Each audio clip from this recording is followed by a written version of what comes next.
Bom, o que eu posso dizer sobre FNAF? Eu posso dizer que Five Nights at Freddy's com toda certeza é uma franquia que abriu muitas portas para jogos de terror e mistério, onde a comunidade ia montando e descobrindo a história com o passar dos jogos. FNAF, nesse caso, foi o precursor disso tudo. Graças a ele, vemos hoje em dia jogos como Band and Ink Machine e Pop Playtime, que usam a mesma fórmula de criar histórias escondidas nos jogos para o público descobrir. Bem, foi assim que surgiram as famosas teorias. Teoria é quando pessoas pensam em uma ideia, juntando fatos que tem no jogo para formar uma ideia maior e que faça sentido e tenha congruência com o que é dito na história. Esse motivo acaba que as histórias de FNAF ou qualquer uma que tenha esse método de contar histórias ficam com furos e não se encaixando direito. Por isso que hoje eu tenho uma ideia para comentar com vocês, que ninguém nunca pensou nessa franquia até hoje. Quem criou a sala secreta do Security Breach? Vejo que ninguém para pensar nisso e podemos perceber que acaba virando um furo essa sala secreta. Bem, eu sou o Late Presents e vim teorizar isso com vocês. Bora?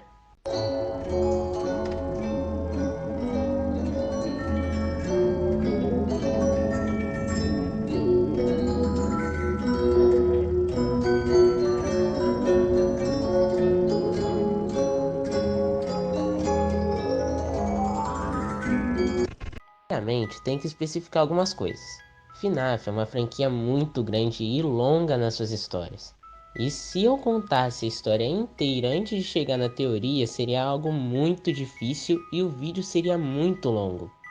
Mas se você quiser saber mais sobre a história de FNAF desde o 7 para trás, aconselho ver alguns outros vídeos da história no YouTube. Existem vários por aí e eu tenho certeza que você vai entender a história toda com esses vídeos.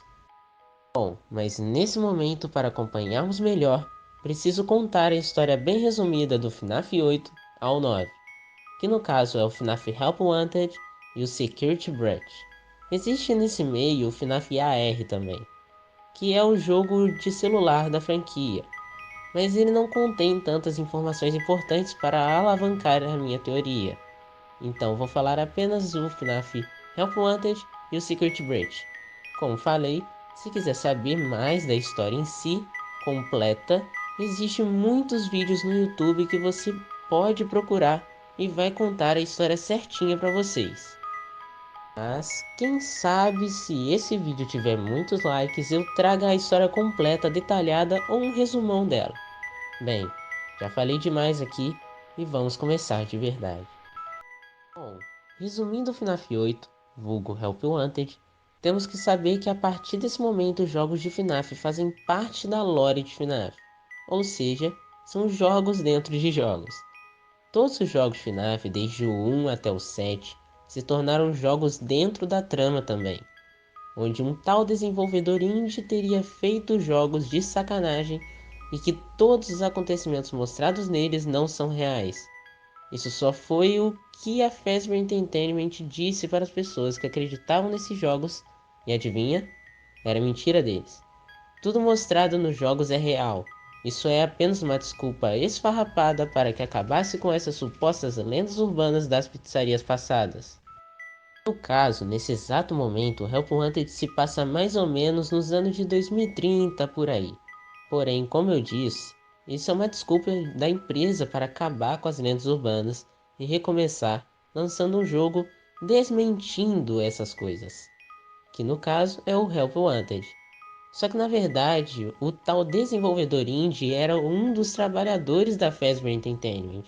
Ou seja, foi tudo um plano para colocar essas lendas urbanas, que são reais, em jogos e depois colocar a culpa no desenvolvedor e falar que era tudo mentira para depois lançar um jogo que iria desmentir o que foi feito há anos atrás, que no caso foi por eles mesmos. Assim, chegamos finalmente no desenvolvimento do Help Wanted na história dos jogos. Nesse desenvolvimento houve um pequeno problema. Eles queriam acelerar o processo. Então, eles fizeram o seguinte: Eles pegaram as placas de computação dos animatronics antigos e escanearam para agilizar o processo de criar os animatronics naquele jogo. Mas tinha um outro problema. Eles escanearam a placa do Springtrap, que já estava todo ferrado e muito ruim. O negócio é que, como vocês sabem, o Springtrap é o William Afton, vulgo assassino das 5 crianças principais, outras 5 crianças colocadas nos Toys Animatronics, da Charlie, que é a filha do amigo de trabalho dele, e teoricamente até a própria filha. O que poderia dar de errado escanear a placa de um cara desses? Obviamente deu tudo errado. Enfim, quando eles escanearam a placa, eles colocaram o vírus do William Afton, o famoso Glitch Trap. Que quem jogasse o jogo agora com esse vírus, coisas estranhas iriam acontecer. Sim, com tantos problemas, um beta teste do jogo chamado Jeremy meio que viu coisas e acabou morrendo no processo por culpa do vírus maníaco que tinha no jogo. Então, entra a Tape Girl em cena, a segunda beta tester. Ela não tem um nome oficial, então ela é apenas chamada de Tape Girl. Ela foi a responsável por praticamente acabar com o vírus. O problema é que ela não conseguia apagá-lo de forma alguma. O jeito foi espalhar esse vírus em 16 fitas para deixá-lo disfarçado, além de nas fitas conter áudios ensinando a próxima empresa, que iria ficar por conta de finalizar o jogo, de como destruir o vírus. Entretanto, para poder ver os áudios, a empresa teria que juntar as fitas, mas se juntasse as fitas, iria fazer o vírus voltar. Então já viu no que deu, né? O jogo foi mandado para outra empresa e Vanessa, a nova beta tester, juntou as fitas e o vírus tomou conta dela, fazendo assim o Glitch Trap afetar a mente dela e ela fazer coisas não muito legais. Ou seja, ela virou William Afton 2. Não se sabe o motivo de ela não ter morrido no processo igual o Jeremy, mas ela seria a nova assassina da franquia. Então ela comprou uma roupa de coelha com tecnologias incríveis, como fazer com que os animatronics do Security Breach, o jogo seguinte da franquia, não possam ver ela. Ufa! Finalmente resumi tudo por aqui. Agora podemos ir para o Security Breach. Nessa se intitulou como Vane, ao usar a roupa de coelha e finalmente havia conseguido se tornar a guarda noturna do Pizzaplex, que no caso é o estabelecimento que se passa o Security Breach. Ela já havia feito alguns assassinatos e o plano dela era reviver o William Afton, que a esse ponto já era seu mestre. Porém, alguém aparece para estragar os planos dela. Gregory, uma criança que estava no Pizzaplex no show dos animatronics desse jogo. São chamados de Glamrocks. Deles nós temos o Glamrock Freddy, Glamrock Chica, Montgomery e Roxanne Wolf, onde o Freddy viu o Gregory no show e por algum motivo ele parou de funcionar ao ver ele, fazendo o Freddy entrar no modo de segurança. Nesse modo, o vírus que a Vane colocou para controlar os animatronics do local não funciona no Freddy. Por isso, ele não ataca o Gregory, ao contrário dos outros animatronics. Assim, Gregory e Glamrock Freddy tinham um objetivo, que era fugir do Pizzaplex. Ou pelo menos ajudar o Gregory a fazer isso.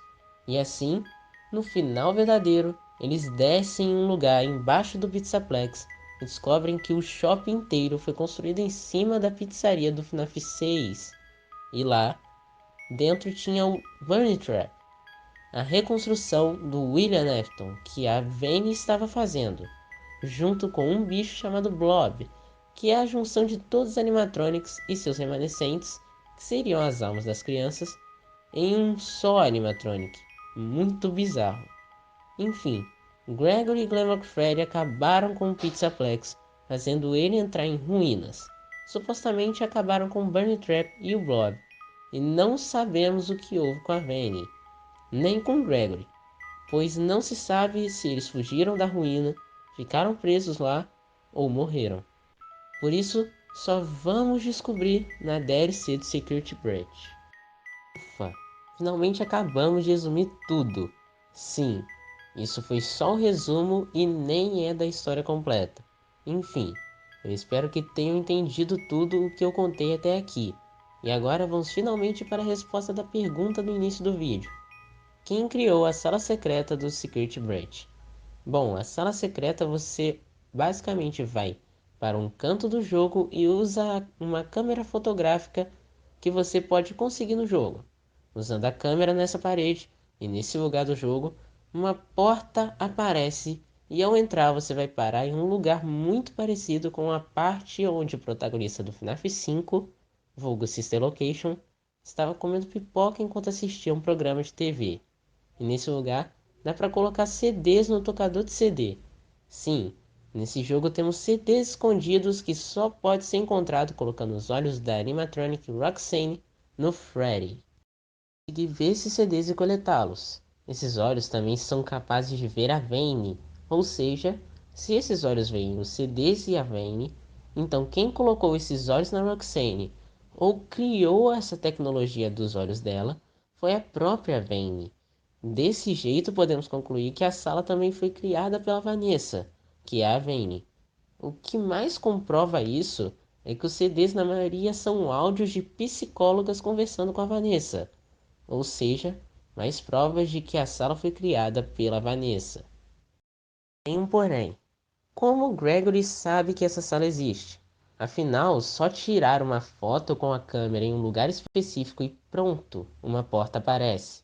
Bem, nesse jogo Gregory é muito inteligente, então ele descobrir a sala não seria uma novidade. Mas pode ser que o Gregory já conhecia essa sala bem antes de jogarmos com ele. Pois lembra do que eu falei, que a maioria dos CDs são da Vanessa? Então, os outros CDs supostamente são do Gregory. Isso não é totalmente comprovado, mas é isso que dá a entender pelos áudios dos CDs. Enfim, cobrimos quase todos os furos da teoria, porém ainda tem um. Por que o lugar é igual ao local que o protagonista do FNAF 5 come pipoca após uma noite de trabalho? Bem, e se eu te falar que na verdade, nas cenas da pipoca do FNAF 5 não era a protagonista do FNAF 5, e sim a Vanessa com 5 anos de idade? Isso pode fazer total sentido, pois FNAF 5 se passa em 1995, e vamos supor que ela tenha 5 anos de idade. Em 2035 se passa os acontecimentos do Pizzaplex. Agora, é só fazer a conta. Ela teria 45 anos no Pizzaplex e a Vanessa não parece ser mais velha ou mais nova do que a cidade. A cidade bate muito bem e assim faz total sentido de que, para que o pouco de Vanessa que ainda resta dentro dela não se perca, ela criou aquela sala usando coisas parecidas com o da sua infância. Não esquecer totalmente de quem ela é, por mais que isso não tenha dado muito certo. Assim, todos esses fatos provam totalmente que Vanessa estava em FNAF 5 na cena da pipoca, Gregory conhece a sala por ter os CDs dele no Pizzaplex, e a Vanessa também fez a sala porque tem os CDs dela no Pizzaplex. Bom, mas como vocês já devem saber, isso é só uma teoria e eu vim comentá-la com vocês. Espero que tenham gostado. Concordam com a teoria ou acham que eu viajei demais nas coisas? Bem, pode comentar e eu quero muito saber. Quero também agradecer toda a repercussão que teve o último vídeo. Sério, vocês são demais. Um especial agradecer minha família que divulgou para bastante gente. Enfim, muito obrigado por ter assistido o vídeo. Eu sou o Leite Presents, desejo um bom dia, boa tarde, uma boa noite e bye bye.